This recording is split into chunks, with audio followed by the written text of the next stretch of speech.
चेतावनी भी देते हैं कि बार बार सनातन धर्म का विरोध करना आप बंद कीजिए। MY समीकरण को साधने के लिए ऐसे बयान जानबूझकर दिए जाते हैं। वो इतने बड़े हिंदू हैं कि हिंदुओं के सबसे पवित्र ग्रंथ के बारे में इस तरीके के अभद्र भाषा का प्रयोग कर रहे हैं। इस्लाम धर्म की उत्पत्ति कितने दिनों पहले हुई है और सनातन की उत्पत्ति कब है? दिव्य ज्ञान है कि रामचरितमानस मस्जिद में बैठकर लिखा गया है। अगड़ा बनाम पिछड़ा की बात करते हैं और जिस पार्टी के प्रदेश अध्यक्ष मंडल बनाम कमंडल की बात करते हो, पार्टी के नेता और इनके राष्ट्रीय अध्यक्ष मजार पर जाकर चादर चढ़ा देंगे, लेकिन ब्राह्मणों को बराबर अपशब्द कहेंगे, सवर्णों को अपशब्द कहेंगे। इन पर भारतीय जनता पार्टी के विधायक का हत्या का मामला भी चल रहा। सनातन विरोध लगातार वो करते रहे हैं। पूर्व में भी इनके जो शिक्षा मंत्री चंद्रशेखर जी हैं,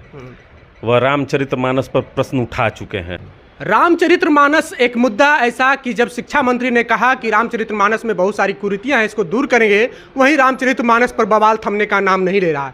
राष्ट्रीय जनता दल के विधायक रितलाल यादव ने कह दिया कि रामचरितमानस मस्जिद में बैठ करके लिखा गया। इन्हीं सब मसलों पर बात करेंगे। हमारे साथ में चंदन सिंह हैं, राष्ट्रीय लोक जनशक्ति पार्टी के प्रवक्ता हैं। रामचरितमानस मस्जिद में बैठ करके लिखा गया है। देखिए, जिस पार्टी के विधायक हैं उनका शुरू से ऐसा मत रहा है कि सनातन विरोध लगातार वो करते रहे हैं। पूर्व में भी इनके जो शिक्षा मंत्री चंद्रशेखर जी हैं, वह रामचरितमानस पर प्रश्न उठा चुके हैं। 80 बनाम 20 की बात करते हैं, अगड़ा बनाम पिछड़ा की बात करते हैं और जिस पार्टी के प्रदेश अध्यक्ष मंडल बनाम कमंडल की बात करते हो, तो हम लोग तो यही उम्मीद कर सकते हैं। अब उनका ये जो दिव्य ज्ञान है कि रामचरितमानस मस्जिद में बैठकर लिखा गया है, जब उनको इतना जानकारी नहीं है कि इस्लाम धर्म की उत्पत्ति कितने दिनों पहले हुई है और सनातन की उत्पत्ति कब है, तो हम लोग क्या कह सकते हैं? देखिए, MY समीकरण को साधने के लिए ऐसे बयान जानबूझकर दिए जाते हैं और हम लोग तो इस सब बयान पर प्रतिक्रिया भी देना नहीं चाहते हैं। चूँकि जिस बैकग्राउंड से ये माननीय विधायक महोदय आते हैं, इन पर भारतीय जनता पार्टी के विधायक का हत्या का मामला भी चल रहा था, तो ये तो पूर्व से ही स्वतंत्रता सेनानी है। अब इस तरीके के बयान ही दे सकते हैं। चूंकि इनका कितना ज्ञान होगा, बौद्धिक क्षमता इनकी क्या होगी, यह किसी से छिपा हुआ नहीं है। तो हम लोग तो ऐसे बयान की घोर निंदा करते हैं और चेतावनी भी देते हैं कि बार बार सनातन धर्म का विरोध करना आप बंद कीजिए।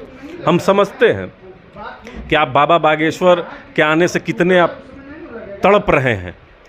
कभी जेल भेज देने की बात करते हैं, कभी आप लाल कृष्ण आडवाणी के रथ रोकने की चर्चा करते हैं। वो तो कहते हैं आप लोग से ज़्यादा बड़ा हिंदू वो लोग हैं।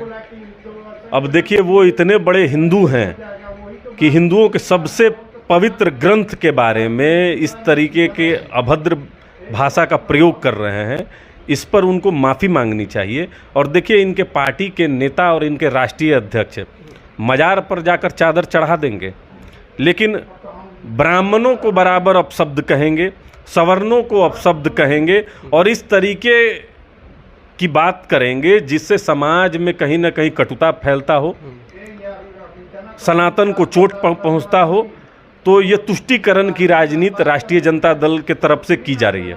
तुष्टीकरण की मतलब पर एक तर्क दिया जा रहा है कि जब तुलसीदास घर से निकाले गए थे, दलित परिवार के यहाँ रहते थे, मस्जिद में सोते थे, वहीं खाना खाते थे, तो रामचरितमानस तो वहीं लिखा गया होगा। अभी तो पूछे माननीय विधायक महोदय से कि उस समय उनका अवतरण हो गया था क्या और किस ग्रंथ में लिखा हुआ है। उस ग्रंथ को भी उनको कोट करना चाहिए था। वो जिस समाज के साथ बैठे हैं, जो उनका वोट बैंक है, मैं उनकी मजबूरी को समझ सकता हूँ, लेकिन इस तरह के बयान कहीं ना कहीं करोड़ों करोड़ हिंदुओं को पर कुठाराघात है। और समय आने पर 2024 में और 2025 में इसका माकूल जवाब जो है सनातन धर्म के तरफ से इनको मिल जाएगा। 2024 में हिंदुत्व कोई मुद्दा ही नहीं रहेगा। देखिए, विकास अगर ये करेंगे तो आप सही कह रहे हैं, हिंदुत्व कोई मुद्दा नहीं रहेगा, लेकिन क्या आप विकास कर रहे हैं?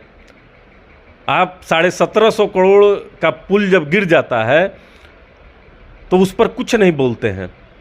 आप ही कहते हैं कि ये तो पहले भी गिरा था, उस समय तो हमारी सरकार नहीं थी, तो इसका मतलब क्या? आपके समय में गिरा है, आपने जांच के आदेश दे दिए क्या?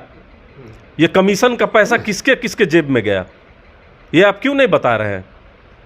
आप कह रहे हैं कि एसपी सिंगला कंपनी को हम ब्लैक लिस्टेड कर देंगे। आपकी हैसियत है क्या एसपी सिंगला को ब्लैक लिस्टेड करने के लिए? आपने कर दिया क्या? आज 1 हफ्ता से ऊपर हो गया। अगर नहीं किया है तो अपने पूर्व के बयान और अपने अधिकारियों के बयान आप देखिए। आपको शर्म आनी चाहिए। जिस तरीके से आप लोग बिहार में लूट और खसोट किए हुए हैं, इस पर आपको शर्म आनी चाहिए।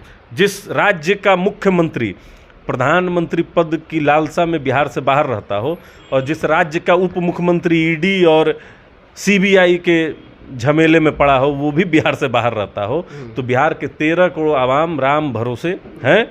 आने वाले समय में इसका भी हिसाब बिहार की जनता लेगी। चलिए, तो हमारे साथ में चंदन सिंह थे, राष्ट्रीय लोक जनशक्ति पार्टी प्रवक्ता हैं, और इन्होंने जो रामचरितमानस पे कहा, हालांकि आड़े हाथ लिया है रितलाल यादव को। इनकी बातों से कितने सहमत है, प्रतिक्रिया कमेंट बॉक्स में जरूर दें। बने रहे जोहार इनके साथ। बहुत बहुत धन्यवाद।